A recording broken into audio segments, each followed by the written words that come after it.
Okay. So we start with the Five of Fire, which is about competing goals with other people, some internal strife.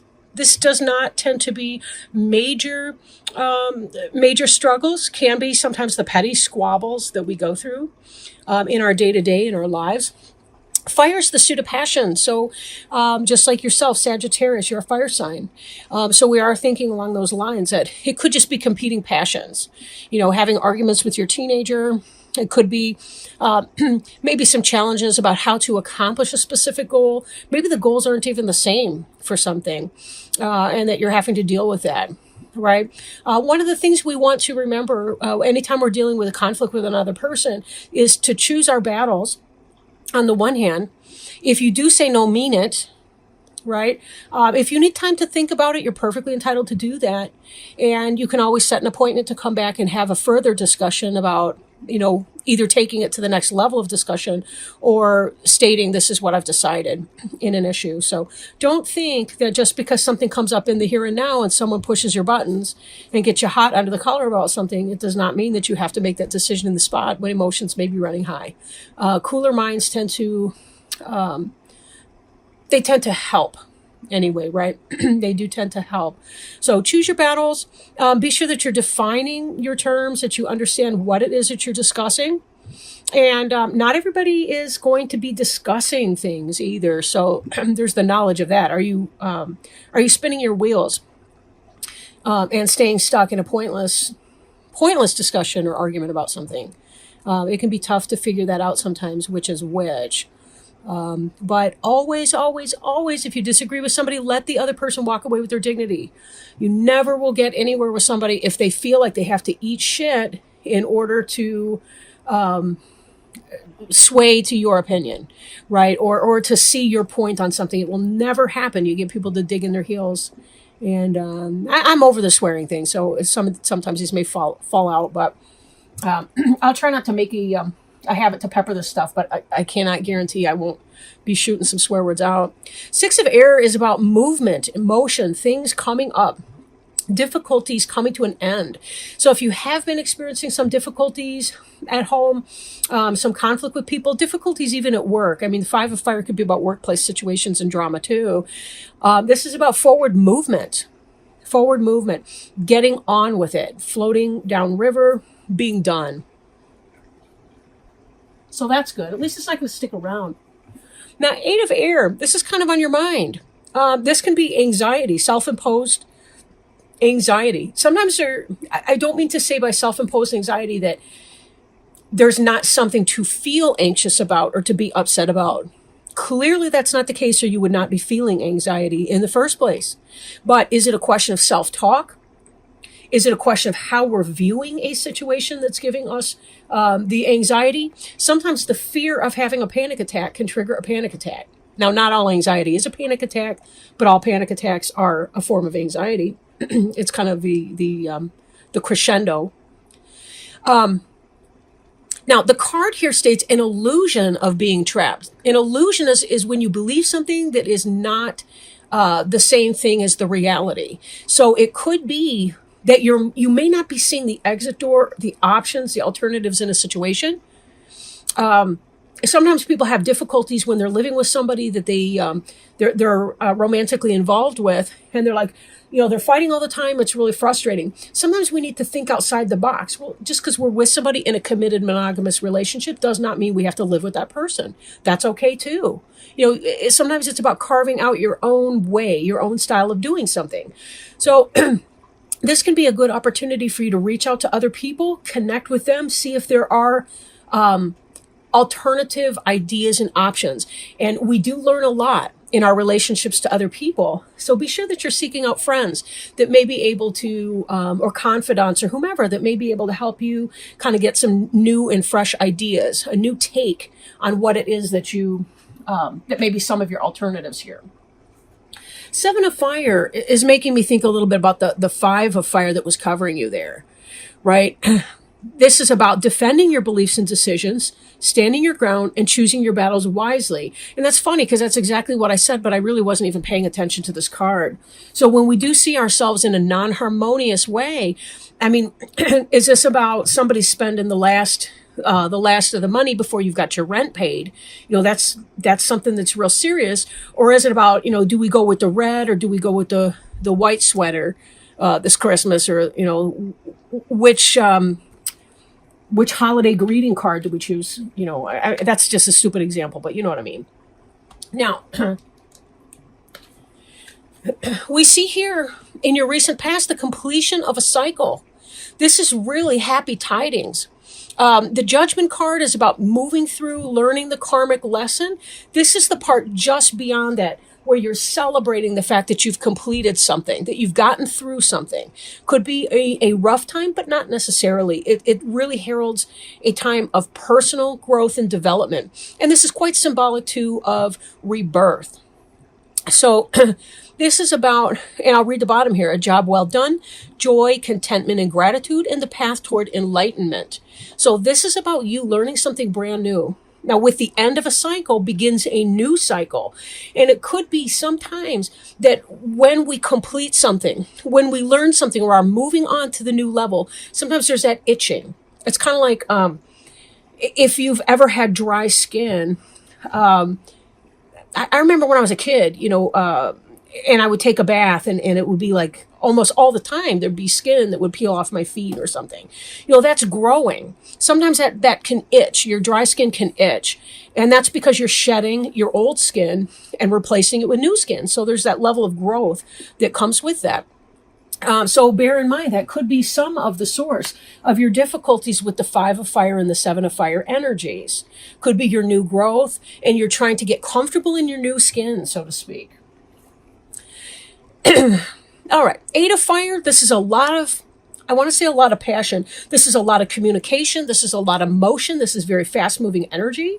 If you were experiencing any kind of delay towards your goals, this is all changing. Remember, we saw the 6 of air. This is about forward movement. So ask yourself, where in your life were you feeling possibly stagnant? Not necessarily so, but you're now going to be experiencing a lot of growth and change. Movement, forward movement. Doesn't have to be literal forward movement, though it could be moving to a new location. Getting a new house, getting a new job.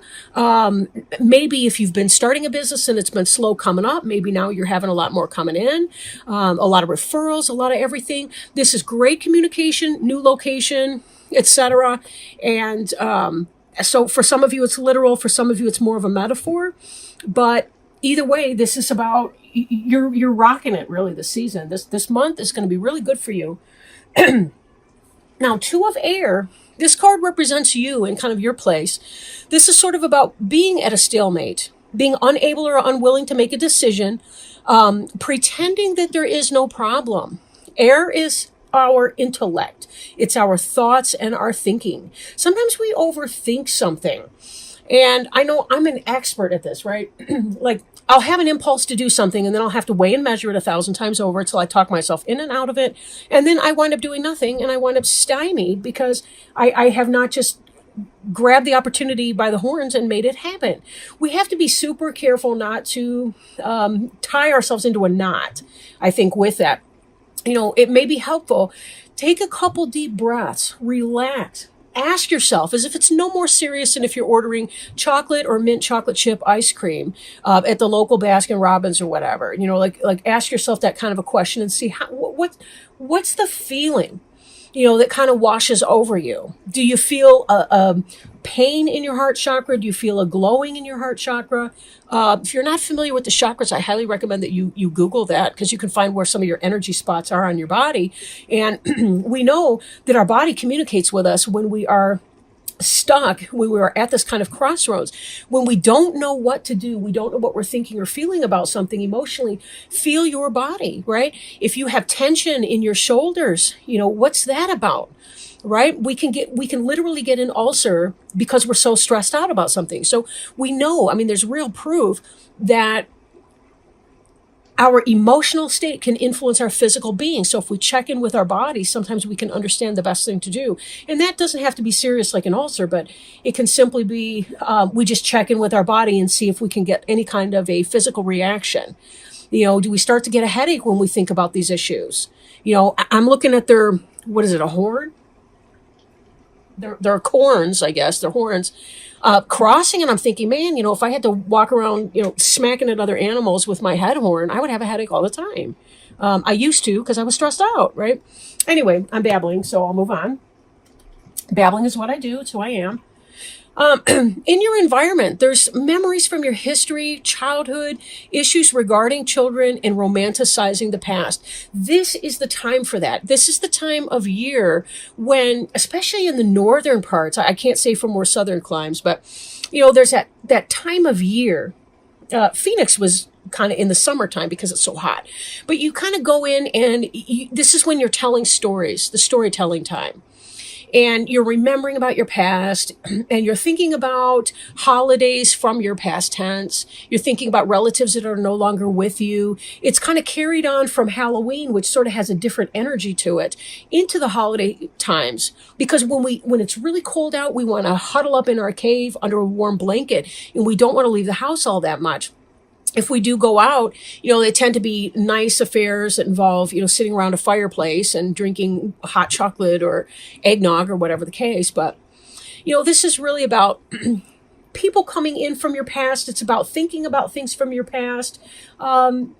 Maybe for some of you, it's about struggling to determine, how do I make the things of my past relevant into my present tense and into my future?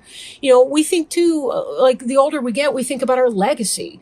What are we doing for our children? How are we passing along the things that were wonderful about our youth and the messages of our elders in our clan? How do we pass that on to the subsequent generations of people, right?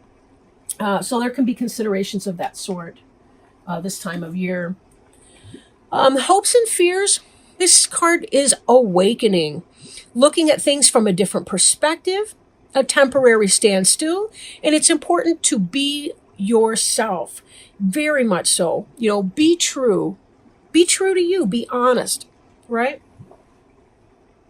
Sorry, my kitten likes to eat things when I'm that he shouldn't be, when I'm doing these readings. If I think I'll put a link to a video. He's been playing fetch lately. Like, he brings it up to me.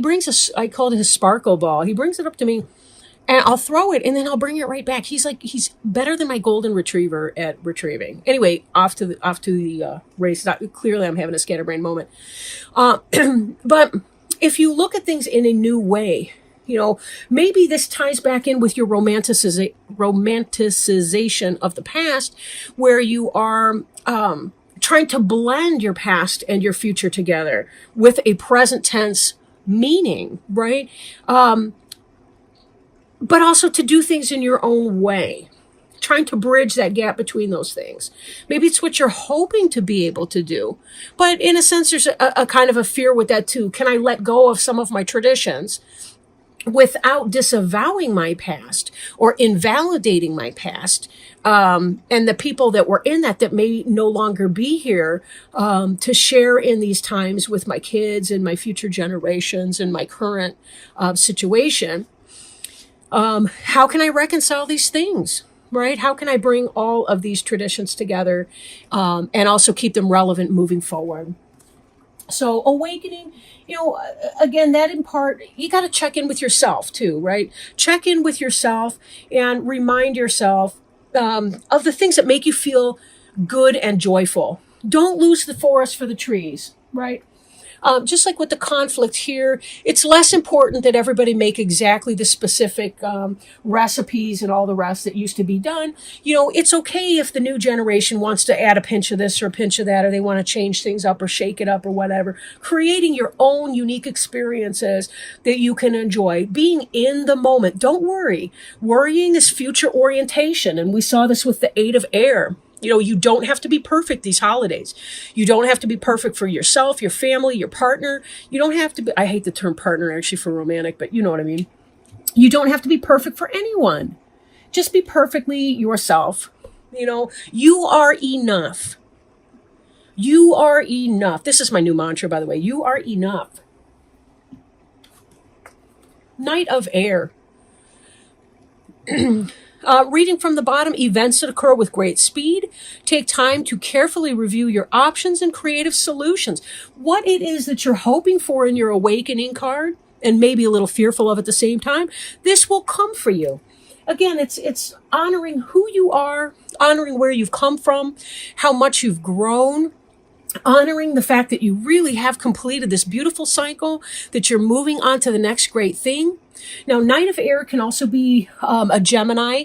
It can be a Libra. It can be an Aquarius person. Or it can simply be a situation that's coming in very quickly with honesty. Sometimes our Knights don't always put things kindly the way we might want them to do. But that's all right, right? A little tact. Again, choose your battles because, do you really want to argue over that statement and da-da-da-da-da? We may have to let some things go. Knight of Air is about having the wisdom. Ow, ow, ow, ow, ow. My cat's clawing through my leg. Go the fuck away. He's so cute though. Anyway, so it's kind of about, people may, just like my cat, right? Maybe he's teaching us something. They can say something or do something that kind of hurts for a moment, but it's keep it in its perspective. And you know what? It's not about you, right? It's not about you. Him falling off of my leg while I'm doing this reading and grabbing with his little claws into my pant leg, which would be fine, but he took a little skin with it. All right. Not a fan. But in doing that, again, it's not personal. It's not personal. When somebody's being kind of harsh with their statement, and let's not forget, this did come out reversed initially. When someone's a little harsh with that, it's more about them than about you. So be very careful. Don't personalize somebody else's stuff. Choose your battles. Choose your battles. You don't have to take on their crap.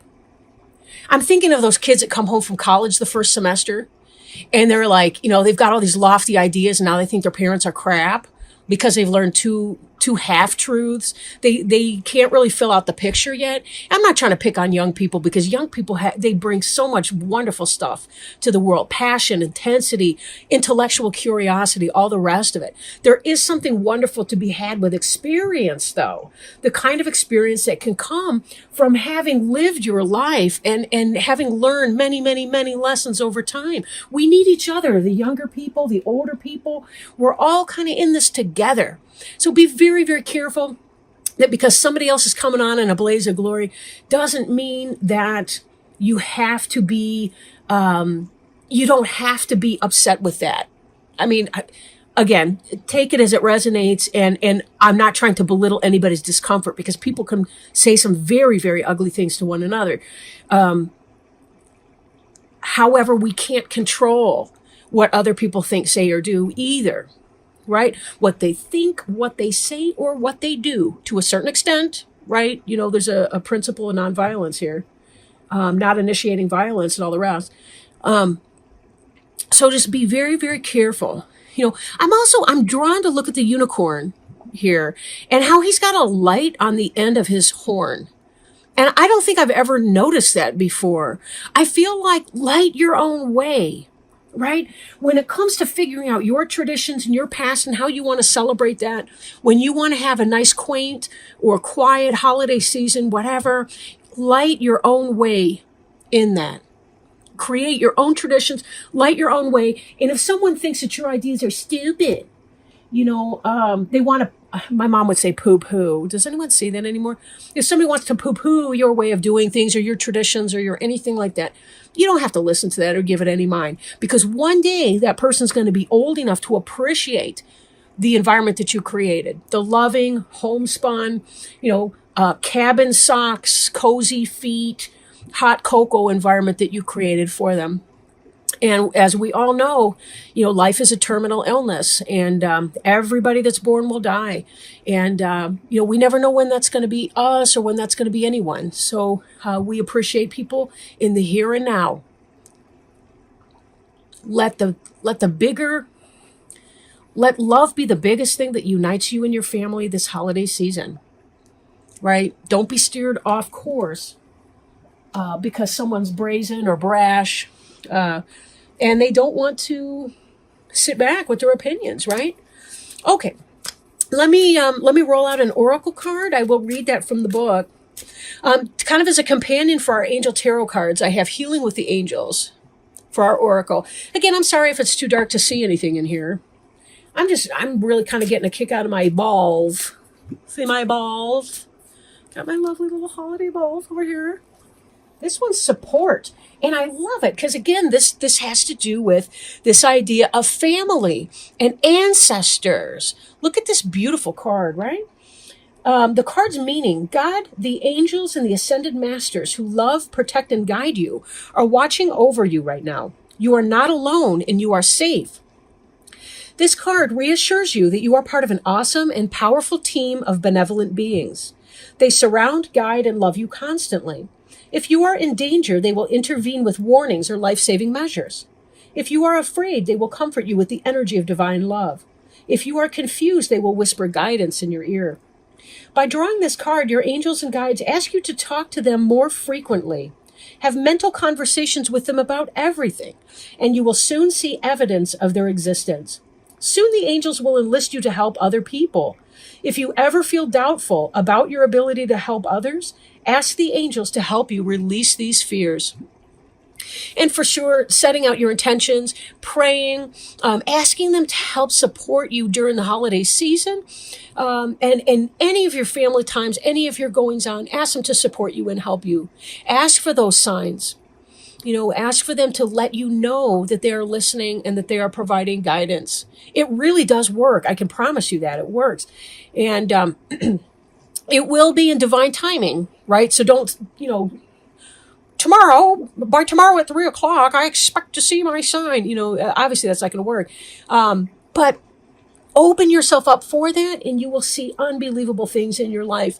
And you will see too, that sometimes they can kind of work behind the scenes and they can help motivate and move people within their own heart, that you come together in a peaceable way, that your 8 of air anxiety that we were experiencing over here could be nothing more than that. It could just be a thought. This is in the place of thought. This is what's on your mind, this card. It doesn't mean it's going to come to pass. It means that you're kind of concerned. You might have some rough times coming up. So remember, ask for help. It's not too silly. I'm convinced that human beings were born to learn how to love. And for some people, it's about learning to love themselves. And for others, it's about learning how to love other people. For most people, we're some kind of a blend of that, right?